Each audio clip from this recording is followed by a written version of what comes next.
Another live walk show. Now, I want to remind everybody, a live studio show at 9 p.m. Eastern, 9 p.m. New York City time this evening. So mark your calendars. I've already got the 9 p.m. Eastern live show. You go to the main page of youtube.com/IrixGuy, and you'll see the link, and you can share it on your social media. You can share with others, and you can even set a reminder so that 9 p.m. Eastern, you'll remember to tune in to the live show. So yeah, this is just a little live walk around and talk about a few things. The GoPro Hero 10 Black. Is the GoPro Hero 10 Black something that you need to buy? And who is the GoPro Hero 10 Black for? So GoPro's been around for a long time. I've been using GoPro since GoPro Hero 2 Black. So I never got the first one because I didn't really understand the use case when the original GoPro came out. But I did get the GoPro Hero 2 Black, and I've had most of them since then. But there's certain, along the way, there were certain GoPro releases that I didn't pick up purely because I didn't need the upgrade, because the one I had was fine. So, and I'm pretty sure that's the case with the GoPro Hero 10 Black. Now, if you don't have a GoPro, yeah, the GoPro Hero 10 Black will be the one to go with. It's the latest, the greatest. It's going to have the fastest processor. It's going to have the best video resolution options. And if you use it for still photos, the GoPro Hero 10 Black is going to have the best still photo quality as well. So, it's current tech. But if you're on the GoPro Hero 9 Black, you may not need the GoPro Hero 10 Black. And that's the situation I'm in. The GoPro Hero 9 Black is perfectly fine for me. I get, it'll do 4K 60. I only typically just film in 4K 30. So, the Hero 9 Black does more than I need for my current workflow. Hybrid Life, thinking about going to wear the sub 16610LN either on rubber B-band. Yeah, that sounds good, man. Oh, and Hybrid Life, by the way, will be live on the 9 p.m. New York City time show. So, check out that link on my main page and tune in at 9 p.m. New York City time tonight. That's 9 p.m. East Coast time in the United States of America. 9 p.m. Eastern time. So, going to be a good show. Hybrid Life's an expert when it comes to not only the economy, but also wristwatches. So, really interesting dude, and really excited to be on that live show. What am I going to wear? I'll probably I may wear the JJ LeCoultre. The JJ LeCoultre Master Control 40 millimeter. I may wear that. But I don't know. I'll see. I think I'm going to play golf in the 114060. So I'll probably wear that for the round of golf, and then change up to the JJ LeCoultre for the live show at 9 p.m. New York. So yeah, I don't know. It's a matter of, what, that's the cool thing about Submariner. You can wear that anywhere. You can wear it in the ocean. You can wear it in the pool, shower. You wear it to a business meeting. You can wear it to a live show. Hybrid Life says, do you ever worry about golfing with your watch? Not at all. Now, if it's raining a lot, I would be a little bit concerned about the JJ LeCoultre. Hybrid Life says, I heard it can damage the internals. Well, I've heard that too, and I mean, when it comes to Rolex and Tudor Sports and Omega Sports watches, I don't really worry about it. Now, I wouldn't go out and play golf with a Patek Philippe or a Audemars Piguet or a Vacheron Constantine. I don't think I'd wear those. But think about this, and I know it's marketing, but when you think of the Rolex sports watches, you know, what's often portrayed? Well, it's people on the golf course, it's people playing tennis. So, you know, I mean, and I'm not just saying it because it's part of their advertising campaign that's okay, but case in point, with the Omega Seamaster 300M blue wave dial that I have, pre-coaxial, I played golf with it forever, and it still keeps great time. I've swam with it, taken showers with it, been in hot tubs with it, and I think it's all about, you know, I would never play golf with a high horology movement. Haute horloger. I wouldn't do that. Haute horloger. I wouldn't do that, but a sports watch, I think, you know, pretty much any Breitling sports watch, Rolex sports watch, Omega sports watch, I feel confident playing with it on the golf course. But the main thing is I've got the international warranty, so if something messes up, well, I mean, now my warranty's expired. I think it was 2 or 3 years. I can't remember how many years they gave international warranty, but if I had to pay to have it serviced, I could have it serviced. I mean, it wouldn't be like I abused the piece and they would say, "Oh, we can't service this, sir. You played golf wearing this watch." I don't think that would happen. So yeah, I don't know. I mean, Hybridized says, I'm looking forward to some Chef Irish guys meat grilling videos. Yeah, no joke. Appreciate that. I got to go to my meat man, get some meat to grill. Actually, that's interesting you said that, because Sunday, tomorrow, I may actually grill some more meat. It's that time of year, man. Good weather. Get that grill going. I got this new stuff, and I haven't posted the video yet, but it's from Paris, Tennessee. And it's called Allegro. Now, if you've never used that marinade, man, it's a wet marinade, and they've got some that has like a hickory flavor added, which, you know, I'm not really. Do you ever get Jersey for your local butcher? Do you ever get, let's see, do you ever get Jersey for your local butcher? Jersey? I don't understand. Jerky. Oh, okay. I was like, get a Jersey for my butcher. What am I gonna do? Like, get a Jersey that says Chef Irish guy? No, I've never, you know, two things. I've never purchased beef jerky from a butcher, and I've never made my own beef jerky. Yeah, I know how that iPhone correct goes, man. It's often incorrect. But, yeah, I mean, yeah, I love jerky, man. That's, I tell you, that off-the-shelf stuff is something that, and this was before the virus came in 2020, but, I mean, the prices just skyrocketed for beef jerky. I remember I used to eat it all the time because it was high protein and, you know, good snack and good tiny meal on the go while backpacking or stuff if you didn't want to cook. And now that stuff's gotten sky high, man. But I still buy it when I go backpacking because it's just good having that beef jerky out of a Ziploc bag, you know.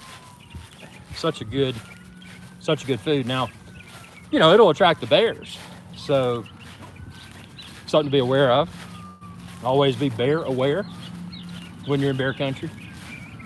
Speaking of that, I got a bear alarm. It's a bear alarm system for backpacking.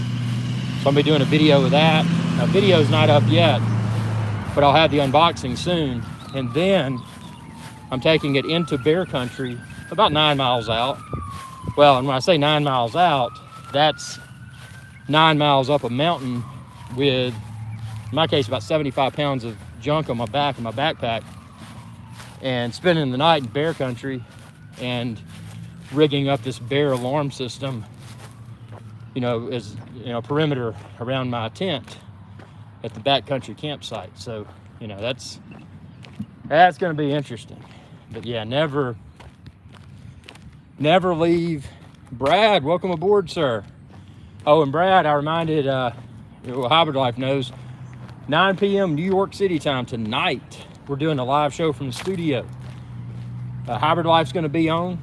We'll be talking about the economy, all kinds of good stuff. And that's 9 p.m. New York City time. What you up to, man? You excited about that?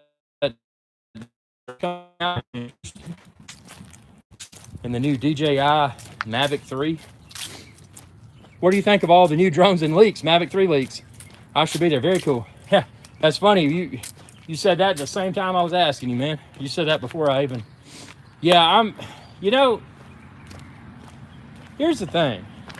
They need to... DJI needs to release something that's revolutionary. And DJI, without a doubt, they make the best drones. They don't have any true competition.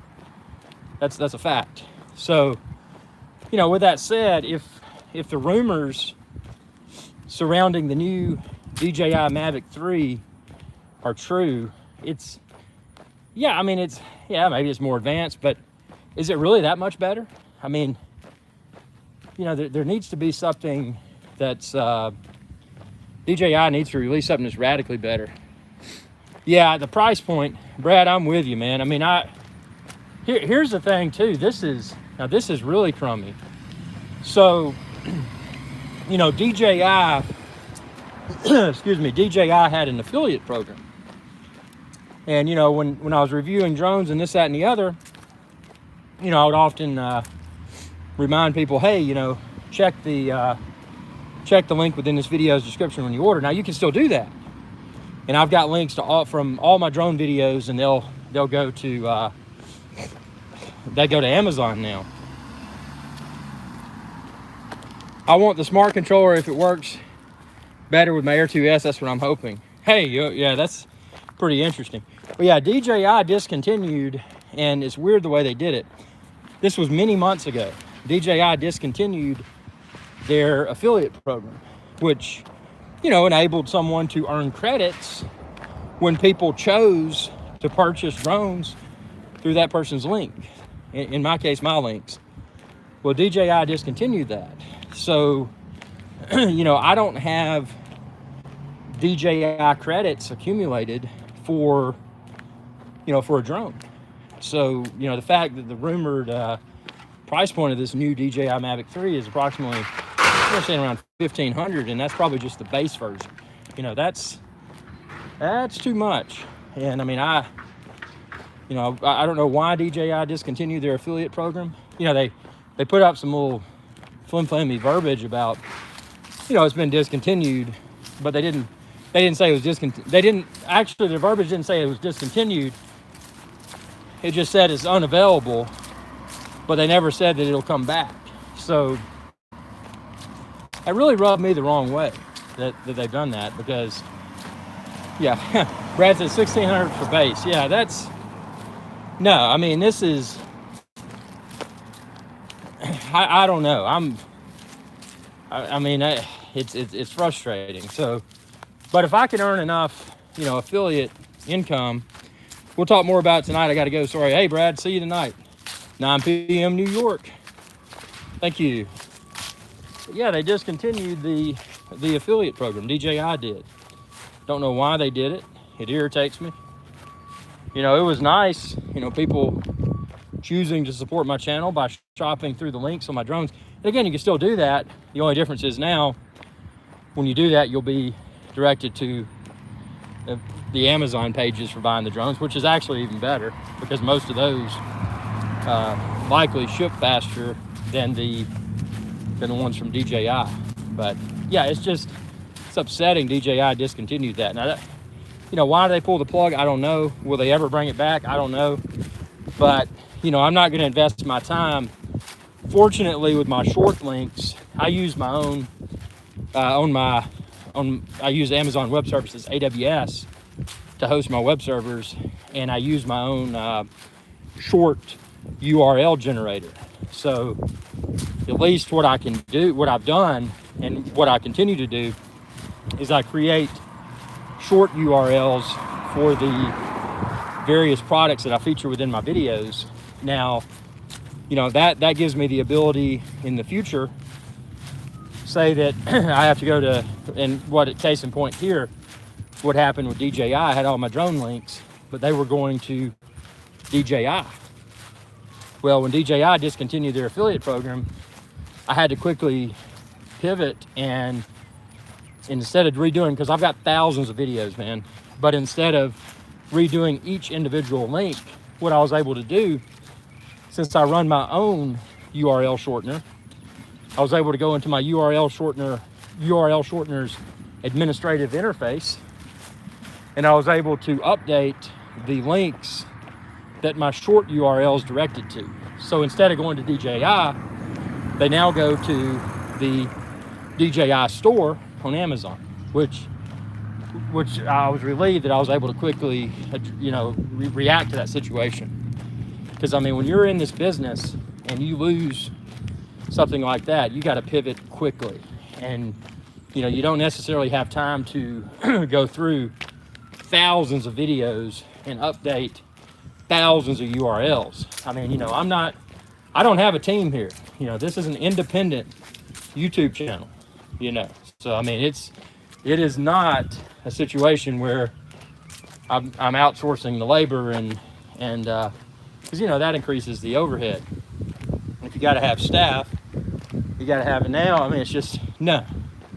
It's a solo operation. So I am thankful that I had the forward-looking vision and implemented my own URL shortener several years prior. Now, what prompted me to introduce the URL shortener was a long time ago, and this was many years ago. Google had its own URL shortener, which was nice. It was called goo.gl, but they discontinued it. And then briefly I used bit.ly, bit.ly. And then I'm like, you know what? There's got to be a way to bring URL shortening functionality in-house. So that's what I did. I installed an in-house URL shortener application on my web server, and I've never looked back. So now basically all I do is I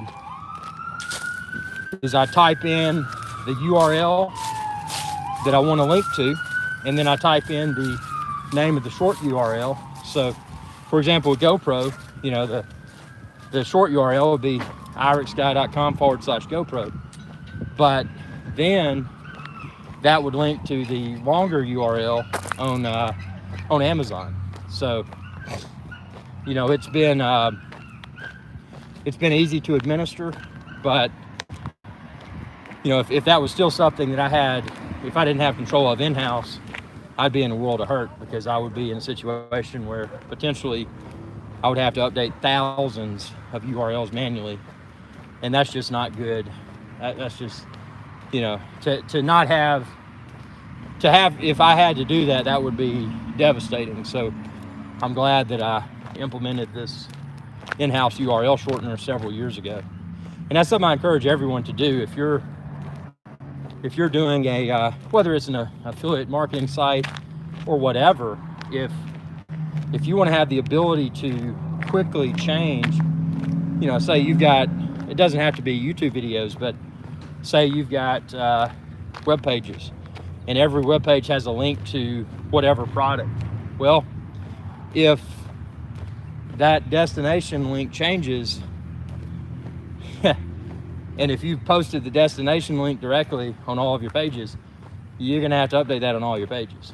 But if you use a short URL, then all you have to do is go into the back end short URL administrative tool, change the destination, the short URL that appears within your YouTube videos and or your website pages remains the same, but you're changing in one spot versus potentially thousands of spots, or hundreds of thousands, depending upon how big your operation is. So yeah, URL shortener is a must, and running it yourself is a must. And the other good thing about a URL shortener, and it obviously doesn't collect information, but it tells me how many clicks I get.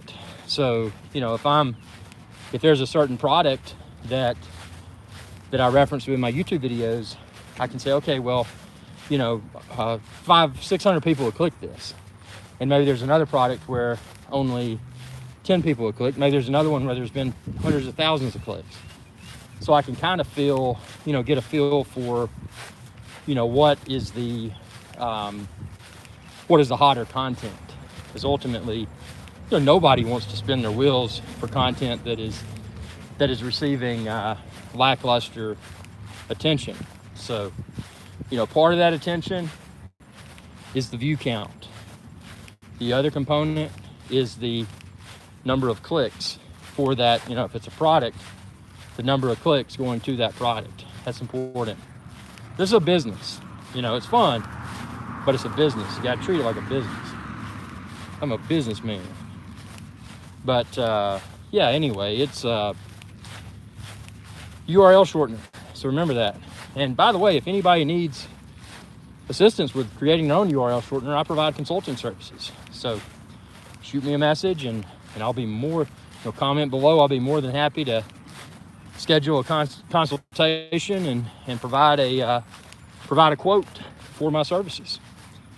So that's always deeply appreciated. But let's see here. Getting this good workout in.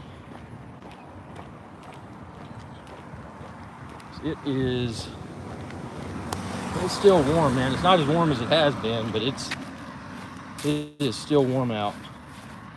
I'm ready to get to the Appalachian Trail, do a few hundred miles, capture a ton of videos, maybe get some wildlife videos, some bears, some of those, not a deer, but what's it, an elk? I think it's called an elk, a thing with the big horns. So all that's coming. Yeah, like I said, we're doing the live from the studio show at 9 p.m. and Hybrid Life's going to be there. It's going to be a big event, super big event, and I'm super stoked. And we're going to have an exceptionally entertaining and possibly educational live show this evening. And that's, well, I shouldn't say possibly educational. I should say definitely educational, but obviously for entertainment purposes only. Yeah, it's good to get out and get some walking in. Good to live stream from the abandoned parking lots.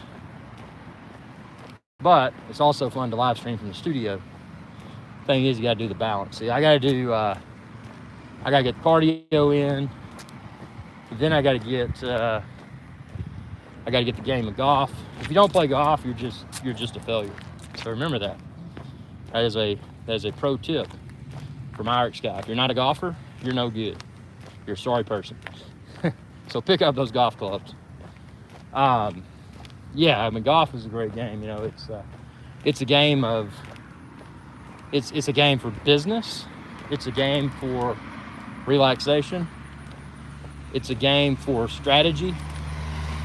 I'm not a gambler. The only gambling I do is penny stocks, but it's a game that a lot of people use to place bets. And again, personal preference. I have nothing against that, but I choose to never participate because when I'm asked, I always say, well, it's the only thing that I gamble with is penny stocks. And the reason is that at least with penny stocks, I can do my due diligence. And even though it's an extreme risk and I'll probably lose it all, at least there's an opportunity there.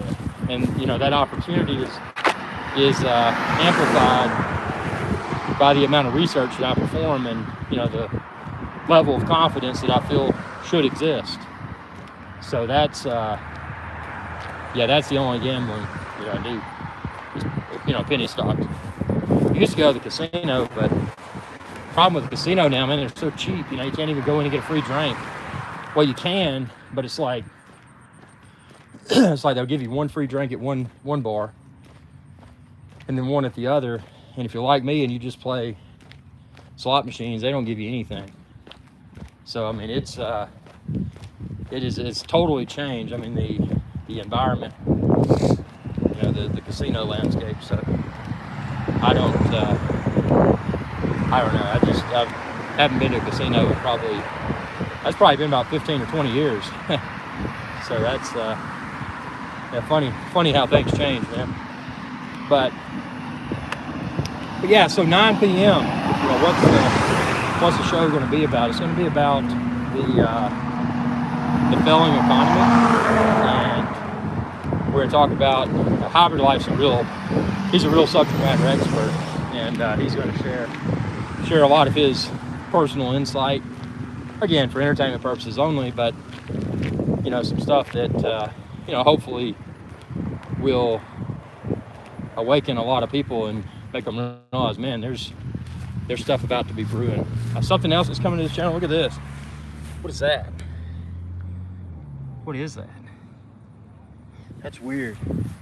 But yeah, something else is coming. We're doing a lot of coin videos. Did a lot of coin videos in the past. Recently, silver has dipped. It's hovering between $22 to $23 a troy ounce. So, you know, again, I think that's a great area to repenetrate. So I'll be doing a lot of coin review videos, primarily silver coins. I may do some gold coins, but I like silver. And the reason I like silver more than gold is silver is a precious metal that is often consumed, whereas gold is a precious metal that sometimes may be consumed, but most often is repurposed. So, you know, for that reason, I feel that in the long haul, that silver will be in a greater shortage than gold. And again, that's just speculation. You know, I'm not a financial advisor. I'm not, you know, nothing like that. I just, you know, making these statements for entertainment purposes only. But I do personally feel that that silver will likely be in shorter supply very soon, much shorter supply than gold. So, you know, that's just, you know, looking at what's going on in the world and how it's utilized, and there's a lot of factors that help me to arrive upon that assumption. So, yeah, there's gonna be some coin videos. Looking forward to that. Love the coins. But I said, you know, even though I think that's the case with silver, I'll probably still have some gold coin videos, probably just the fractional coins.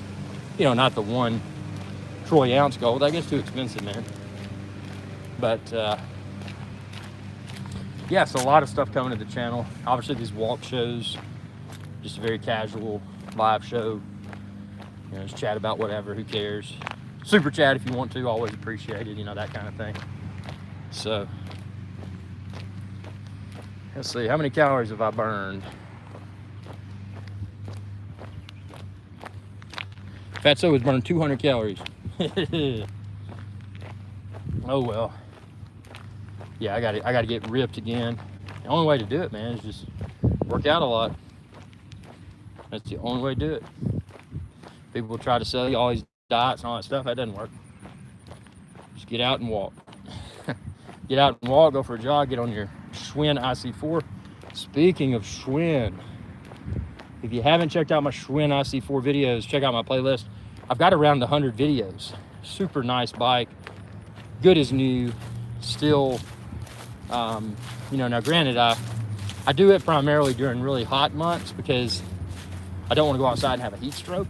So for that reason, I do the Schwinn IC4 primarily during hot weather months, and then cooler weather months, I do the walk because I can achieve the same now, and it's not in the same amount of time, but if I do a longer duration walk, I can achieve the same results from walking that I do from a shorter and more intense Schwinn IC4 indoor cycling workout. So, you know, it's both are great, but if you want to do a quicker workout and get results more quickly, the Schwinn IC4 is a great way to do it.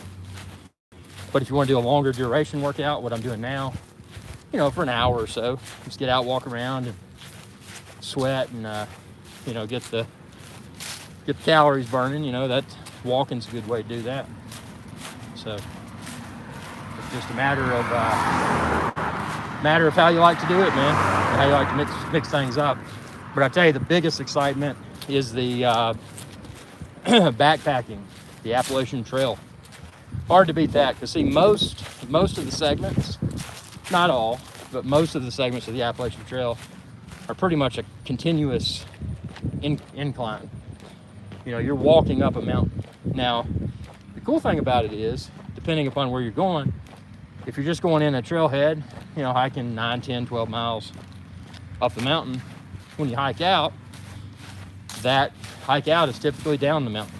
So, you know, it makes a return journey to the base, you know, the trailhead a little bit easier. But yeah, we'll be doing a lot of miles on the Appalachian Trail here very soon, and gonna have all the videos of that, so y'all can see all the current action. So, but yeah, that's the thing is so good about backpacking, man. You got, in my case, usually my backpack's between 40 and 70 pounds. I carry a lot of stuff. So, you know, you're getting a more intense workout, because with that pack on your back, you're carrying a lot more weight than you would without a pack.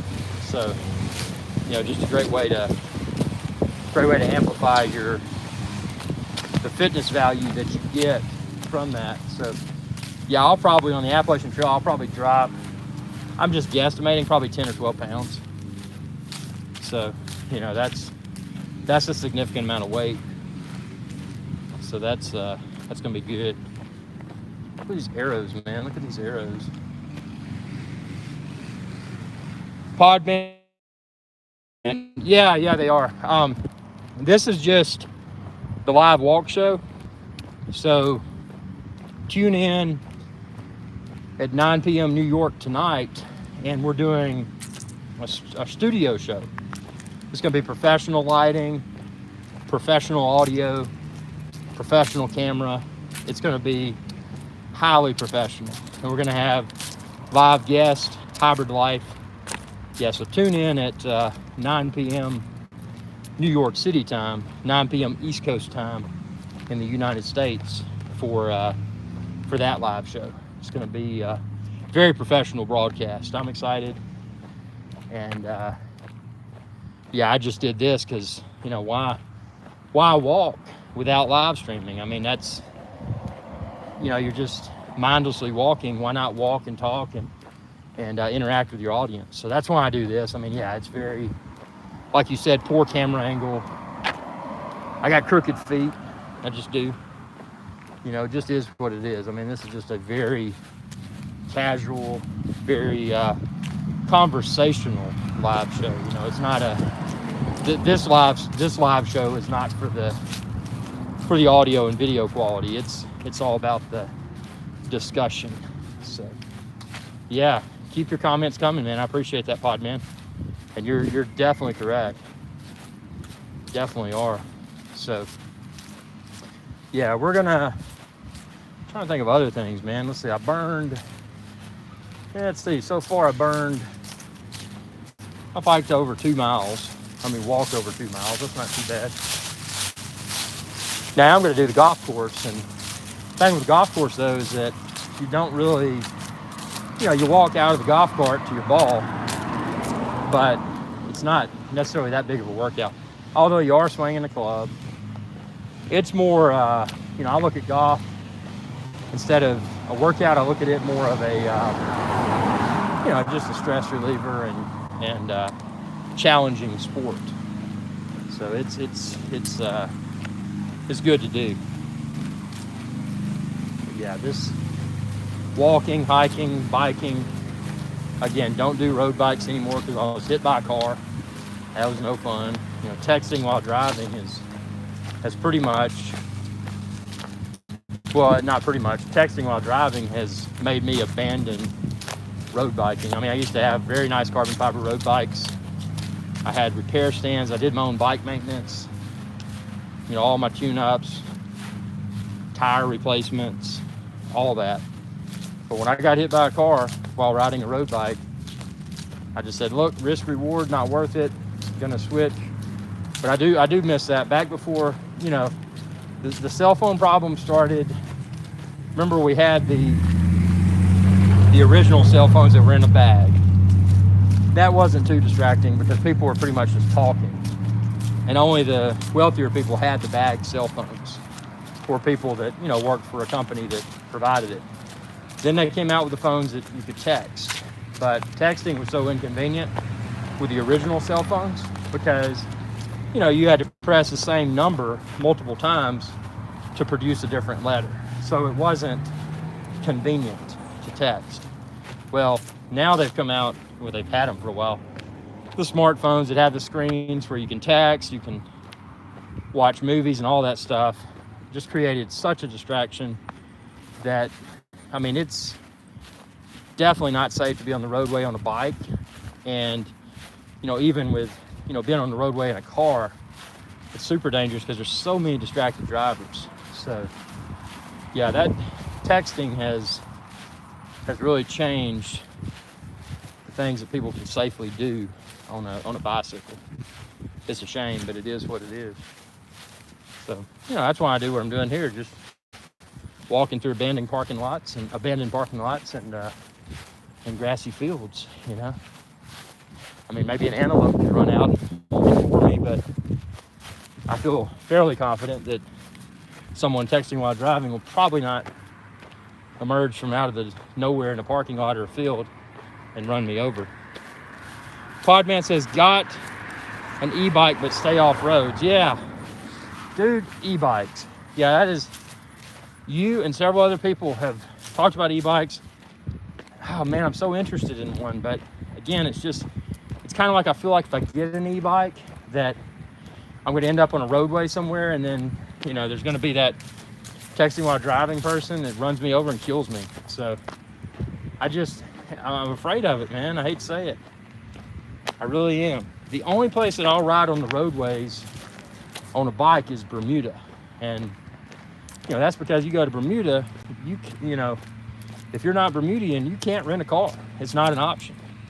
So your only way to get around Bermuda is a taxi, which is super expensive, a bus, which is affordable, but there's only a certain number of bus routes and bus stations, or a moped. So when I'm in Bermuda, I get around on a moped. It's the only way to get around in Bermuda, not being a Bermudian. So that's one exception to my rule, but aside from Bermuda, I will not ride a bicycle. I will not ride an e-bike. I will not ride a moped or a motorcycle anywhere except for Bermuda. And that's because of texting while driving. It's just really ruined, you know, the ability to do things on the road. I used to ride a road bike, man. I'd ride on a daily basis. I'd ride 30 miles. And on some days I'd ride 60. You know, I mean, it was a great workout. It really was. You had the air blowing because you were in motion, and, you know, it was just it was a great workout. But again, because of the texting while driving, it is unsafe to be on the roadways. Even in a car, it's unsafe. You got to be, I mean, I had some idiot. I was driving down to a customer's site, and it was before sunrise, and down a major road, well, guess what? There's a car coming head on with the headlights off in my lane. So I had to swerve into the opposing lane and make a quick swerve and then a quick swerve back into the correct lane to dodge them. I don't know if they were drunk. I don't know if they were texting. I don't know what they did, but I swerved and avoided, and, you know, thank goodness for the Audi's handling. So I was able to maneuver and avoid. But you got to keep that situational awareness up. And that's the thing with the roadways now. I mean, they're just not safe. They are not safe at all.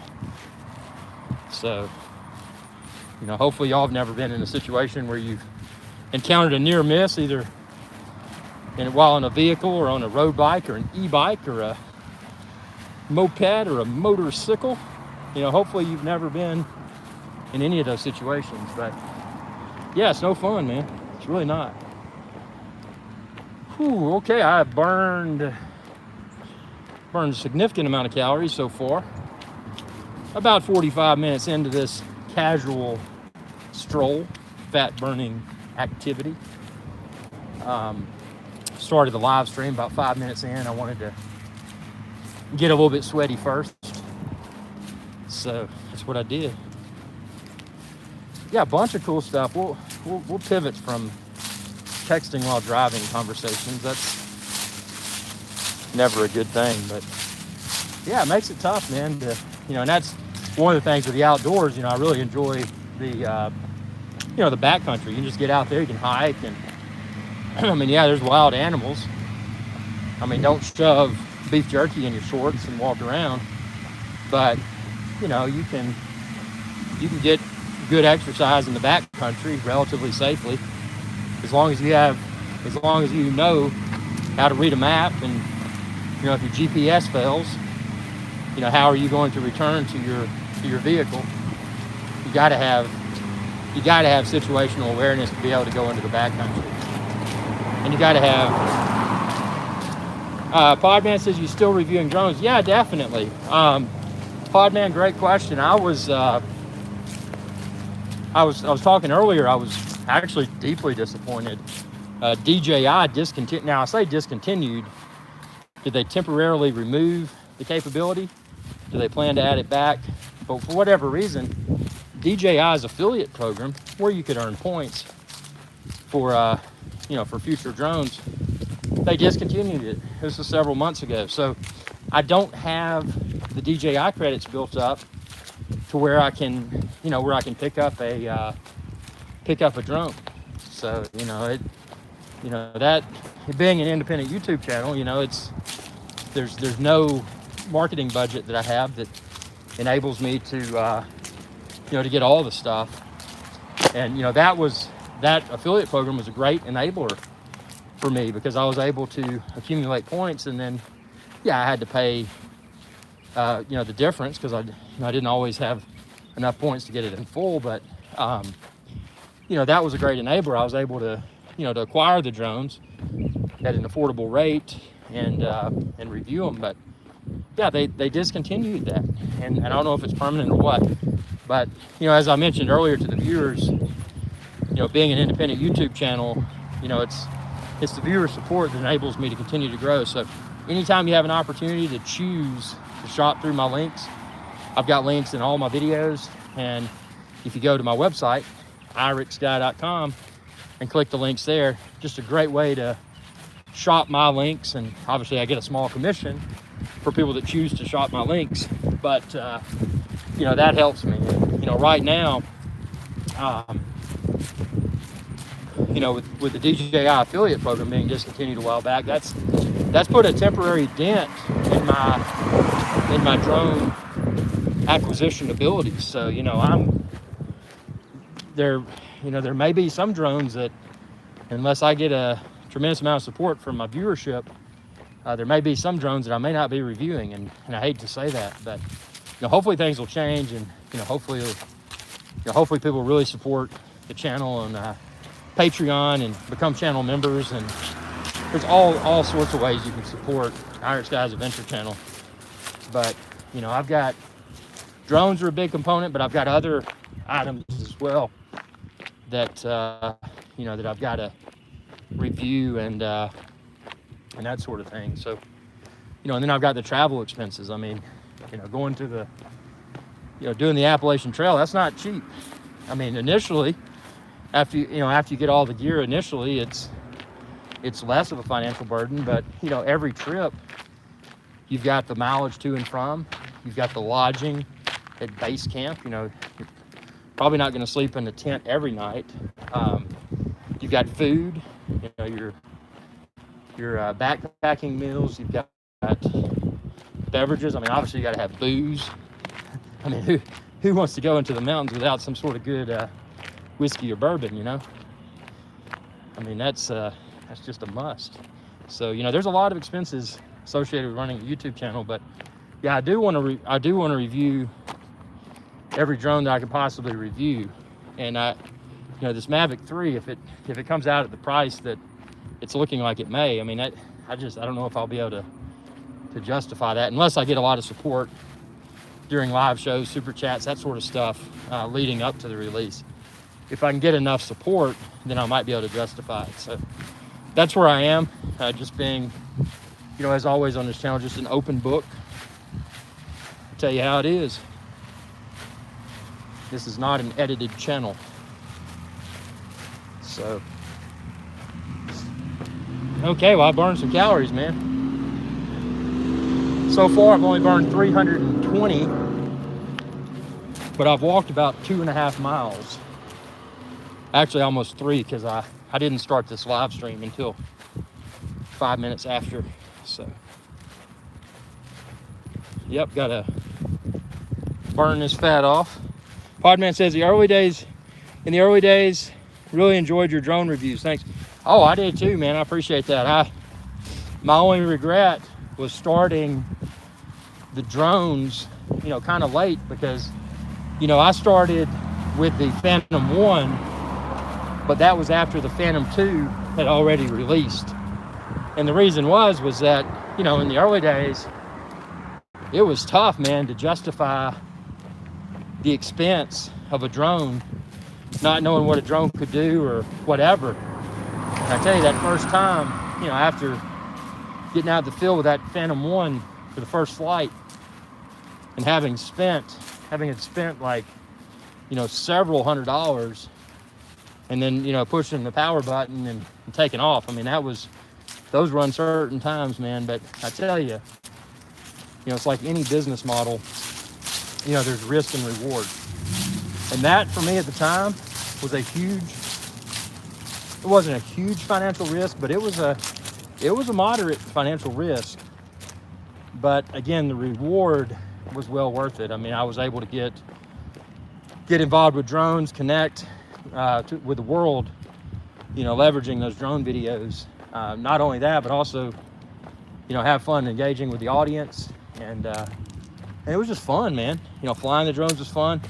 Learning about the new technologies was fun. I mean, it was great. And, you know, that was a risk worth taking. But, you know, with this current drone, I mean, unless I get the support from the viewership, this current drone's price point, man, you know, and not, you know, allegedly, it's not really going to bring that much newness to the table. I just don't know if it's going to be doable. We'll have to see. We'll have to see what happens. But yeah, but yeah, the drone videos have been some of my favorites, man. It's just, you get out there in the field and, you know, it's your first time experiencing the drone, and your viewers get to see it potentially before they purchase one. And it's been a great experience. But, well, guys, I appreciate y'all tuning in. I want to remind everyone, 9 p.m. Eastern, going to be in the professional studio. Hybrid Life's going to be on. Please tune in, 9 p.m. Eastern. That's 9 p.m. New York City time. 9 p.m. Eastern time in the United States of America. So tune in then tonight, and we're going to have a tremendously exciting live show from the professional studio. Thanks for your